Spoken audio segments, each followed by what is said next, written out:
అయ్యయ్యో అయ్యయ్యో మనం ప్రతి సంవత్సరం 13, 14, 15న సంక్రాంతి పండుగను జరుపుకుంటాం కదా. కానీ నాకు ఇప్పటి వరకు సంక్రాంతి పండుగ ఎలా చేయాలో కూడా తెలియదు. ఎలా ఇప్పుడు? అయ్యయ్యో ఎలా?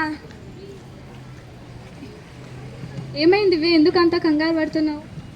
అక్షర మనకు త్వరలో సంక్రాంతి పండుగ ఉంది కదా, నాకు ఎలా జరుపుకోవాలో తెలియదు. నీకేమన్నా తెలుసా?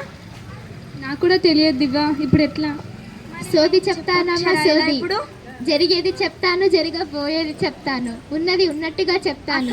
సోది చెప్తానమ్మా సోది. సోదమ్మ వచ్చింది, మనం ఆమెని అడుగుదామా? అడుగుదాం. ఓ సోదమ్మ చెప్పండమ్మా. అమ్మ, మీకు సోది ఒకటేనా, ఇంకేమన్నా తెలుసా పండగల గురించి? తెలుసమ్మా. మీకు సంక్రాంతి పండగ గురించి తెలుసా? తెలుసు దొరసాని. అయితే మనం పండుగ గురించి తెలుసుకుందామా దివ్య? మనం మన ఫ్రెండ్స్ని, మన చుట్టాలను పిలుద్దామా? హేమా, రా హేమా. ఓ హర్షిత వదిన ఎక్కడ్రా? ఏంటి దివ్య పిలిచావు? మనకు సంక్రాంతి పండుగ గురించి తెలియదు కదా, మనం ఇప్పుడు సోదమ్మని అడిగి తెలుసుకుందాం. అయితే పద. కూర్చొని సోదమ్మ.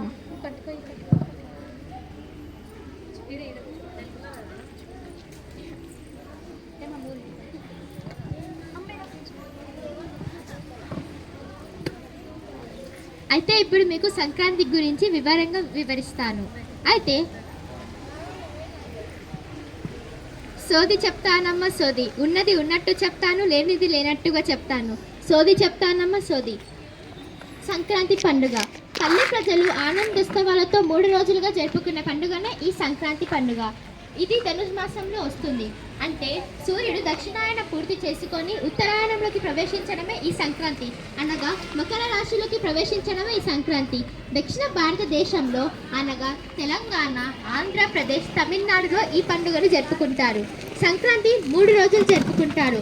మొదటవ రోజు భోగి, రెండవ రోజు మకర సంక్రాంతి, మూడవ రోజు కనుమ. అయ్యో అక్షర, చూసావా? సంక్రాంతి పండుగను 3 రోజులు జరుపుకుంటారంట. అవును కదా దివ్య? 3 రోజులే కాదమ్మా, కొంతమంది నెలల పాటుగా ఈ సంక్రాంతి పండుగను జరుపుకుంటారు. అయితే మీకు వివరంగా ఇప్పుడు ప్రతి ఒక్క రోజుని వివరిస్తాను. మొదటి రోజు భోగి. భోగి అనే పదం భోగ్ అనే సంస్కృత పదం నుంచి వచ్చింది. ఆ రోజు అందరూ తెల్లవారుజామున లేచి భోగి మంటను వేస్తారు. ఇలా చేయడం వలన వాళ్ళకున్న దురదృష్టాలని పోతాయని భావిస్తారు. అంటే వాళ్ళు భోగిలో పాత సామాన్లు మరియు నెలపాటుగా చేసుకున్న పిడికలను అందులో వేసి కాలుస్తారు. ఇట్లా చేయడం వలన వాళ్ళకున్న దురదృష్టం మొత్తం పోతుందని అందరూ నమ్ముతారు. భోగి సాయంత్రం బొమ్మల కొలువును పెడతారు.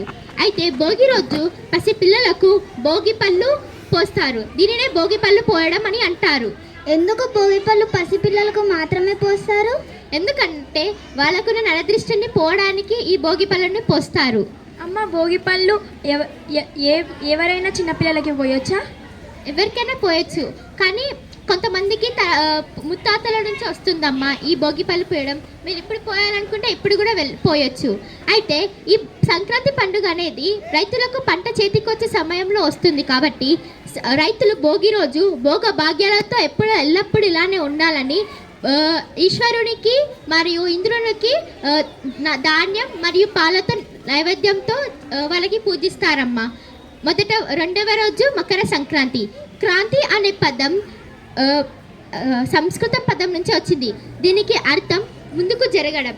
అంటే సూర్యుడు మకర రాశిలోకి ప్రవేశించడమే ఈ మకర సంక్రాంతి. అయ్యప్ప దీక్షను వేసుకున్న వాళ్ళు 40 రోజుల దీక్ష తరువాత అయ్యప్ప స్వామిని మరియు మకర జ్యోతిని దర్శించుకుంటారు. అయితే మకర సంక్రాంతి రోజు ఆడవాళ్ళు ఇంటి ముందర ముగ్గు వేస్తారు. అలాగే ముగ్గుల పోటీలకి వెళ్తారు. అందరూ పిల్లలు గాలిపటాలను ఎగరవేస్తారు మరియు కోడి పందాలు పెట్టుకుంటారు. అయితే స్త్రీలు కుంకుమ, పసుపు, వస్త్రాలు, నువ్వుల వంటలు, వెన్న ఇతరులకు దానం చేయడం వలన వాళ్ళకు ఎప్పుడు సుఖ సంతోషాలతో ఉంటారని నమ్ముతారమ్మా. అయితే మూడవ రోజు కనుమ.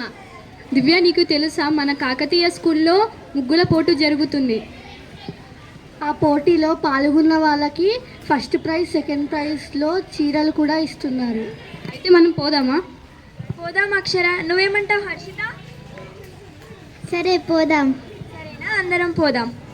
అయితే 3వ రోజు కనుమను జరుపుకుంటారు. ఇదేనమ్మా సంక్రాంతి ఉత్సవాలకు ఆఖరి రోజు. ఈరోజు అందరు ఇంటి ముందర రథ ముగ్గు వేస్తారు. ఎందుకంటే సంక్రాంతిని సాగనంపడానికి ఈరోజు అందరు ఇంటి ముందర రథ ముగ్గు వేస్తారు. అలాగే పశువులను లక్ష్మీ స్వరూపులుగా అందంగా అలంకరించి వాటికి పూజ చేస్తారు. ఇలా చేయడం వలన వాళ్ళ ఇంట్లో ఎప్పుడు ఐశ్వర్యం ఉంటుందని భావిస్తారమ్మా. ఇక్కడితో సంక్రాంతి సమాప్తం అవుతుందమ్మా.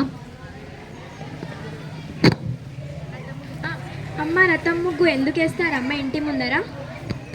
ఒకటి, సంక్రాంతి పండుగను సాగనంపడానికి మరియు సూర్యుడు రథంని పట్టుకొని వస్తారని అందరూ భావిస్తారమ్మా. అందుకే రథం ముగ్గు ఇంటి ముందర వేస్తారు. ధన్యవాదాలమ్మా దాన్ని చెప్పడానికి. అమ్మ, ఇప్పుడు మేము నీకు బియ్యం ఇస్తామమ్మా.